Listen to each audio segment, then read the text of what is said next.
comme beaucoup de dessinateurs de BD, c'était une passion. Puis c'est un rêve d'enfant qui est devenu réalité.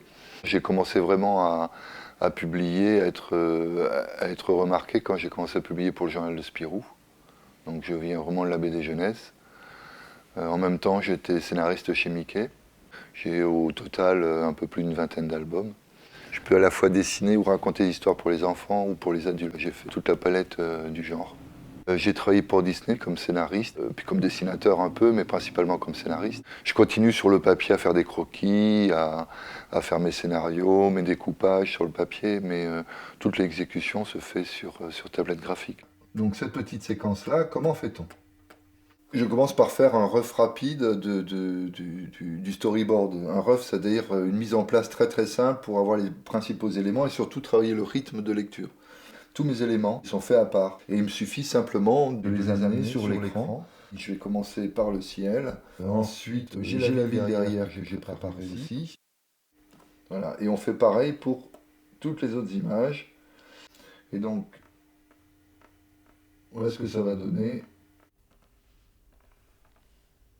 Faire des albums numérisés, ce qu'on appelle en ce moment la bande dessinée numérique, ça ne me satisfait pas. Mais faire une bande dessinée spécifiquement pour une lecture sur écran, là oui, il y avait tout à inventer et c'est ça qui était passionnant. Et surtout se dire que dans la vie d'un créateur, ça n'arrive pas souvent qu'on ait à la fois les moyens technologiques et les moyens de diffusion nouveaux, dans lesquels il faut tout créer, tout inventer, penser autrement, le rapport à l'image, le rapport au temps de lecture, le rapport à tout ça. Je me suis dit que je vais me prendre 2 années sabbatiques pour tenter une expérience, quitte à me planter à la fin, mais c'est pas grave, au moins j'aurais essayé.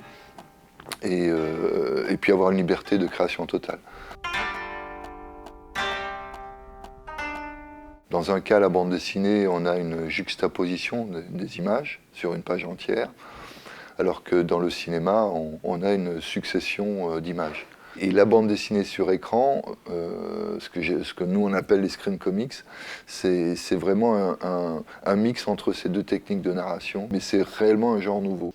Et donc là on a une petite histoire d'un petit ninja qui veut toujours trucider un gros sumotori.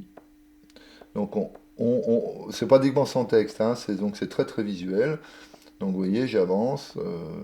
Le Sumotori mange son riz, il en a plus, il est pas content. Et pendant ce temps-là, le petit ninja arrive derrière lui et waouh, il va essayer de le planter avec ses sabres. Et puis, boum, et voilà.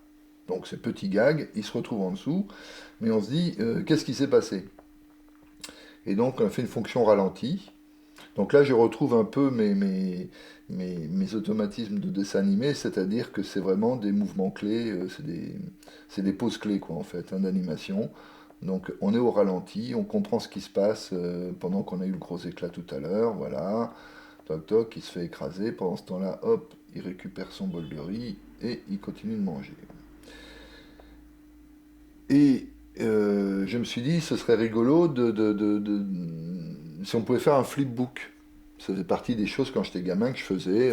Le flipbook, c'est on fait un petit dessin sur une feuille, un deuxième, un troisième, un quatrième, et puis comme ça, et ça fait un petit dessin animé. Et là, on a la même chose, sauf que là, il faut taper très très vite, et on a tout à fait notre dessin animé. C'est-à-dire que l'enfant qui lit ça comprend comment se fait un dessin animé aussi, parce qu'il peut avancer à la vitesse qu'il veut. Il comprend ce qui se passe, qui va donner l'illusion du mouvement. Et donc le grand principe dans tout ce qu'on fait, c'est que le lecteur reste totalement maître de l'image et qu'il ne la subisse jamais. Bonjour, chers amis de People TV. Nous voici avec les célèbres créateurs du BD-NAG. J'ai nommé l'atelier GKLM. On est parti comme ça, sans structure comme ça, donc pas de service marketing, pas d'attaché de presse, rien, vraiment avec nos petits bras et nos petits sous. Et le premier jour que ça a été mis sur l'App Store, l'application avait été téléchargée plus de 1000 fois, mais dans le monde entier, quoi. Et en 6 mois, on a dépassé les 20 000 lecteurs et le pari est gagné. On s'est rendu compte très vite qu'en fait, on touchait un public qui ne lisait plus ou qui ne lisait pas de bande dessinée. Ce sont ces lecteurs-là, donc le très très grand public, qu'on touche à nouveau grâce à l'aspect un peu magique des nouvelles technologies. On a vraiment joué sur le modèle du gratuit. Maintenant, on passe dans la phase où on va pouvoir mettre en vente les suites et des séries qu'on fait déjà ou des nouveaux épisodes. On compare ça souvent au réseau AMAP des paysans.